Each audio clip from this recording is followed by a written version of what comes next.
Yeah, and a lot of people probably left a little bit early to vote before they returned to work crash. Polls across the metro open in less than 30 minutes now. Voters in Atlanta will be able to vote on who their next mayor will be. It is one of the biggest ones. Voters in Fulton, DeKalb, and Cobb counties will also be casting their ballots in local races. So here are 3 things you need to know before you head out today, outside of the traffic mess, right? Number 1, the polls open at 7 a.m. and close at 7 p.m.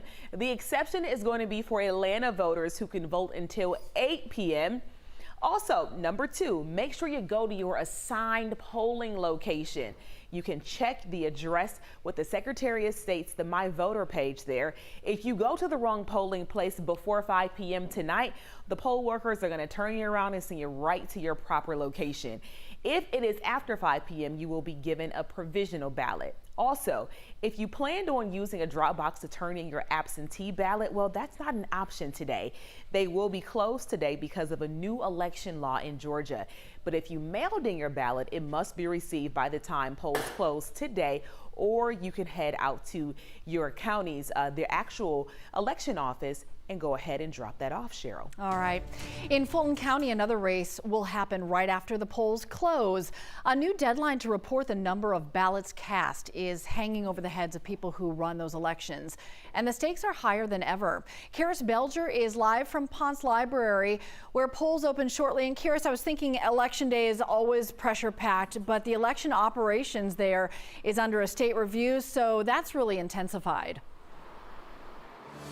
Yeah, good morning. And it's not just that state review. In the past, there have been concerns about wait times with voting machines. Also, there was a COVID outbreak with election workers last year, so quite a few things have come up in the past. But we did hear from the Fulton County Commission Chairman Rob Pitts. He did say that election workers have been trained for this and they are prepared for what could happen today. He did specifically mention that a technician will be at all polling locations to address any concerns that come up. He also said a mock election had taken place in the past and that it went well, but still he says there's room for human error and anything is possible.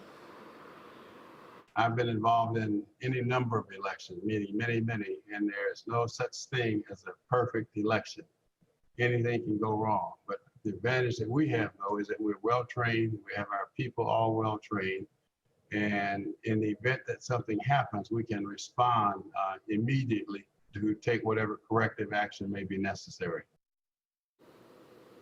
And you did mention earlier there is that counting deadline. So when Atlanta polls close at 8, they have to report how many ballots were cast by 10 p.m. So that is just a 2-hour window. But Pitts also said that he believes the poll workers are prepared and there's no shortage of them to make sure they get that count done on time.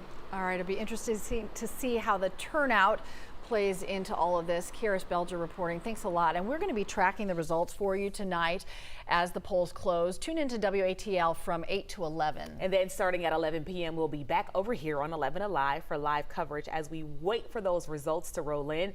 You can also see the results on the 11 Alive app.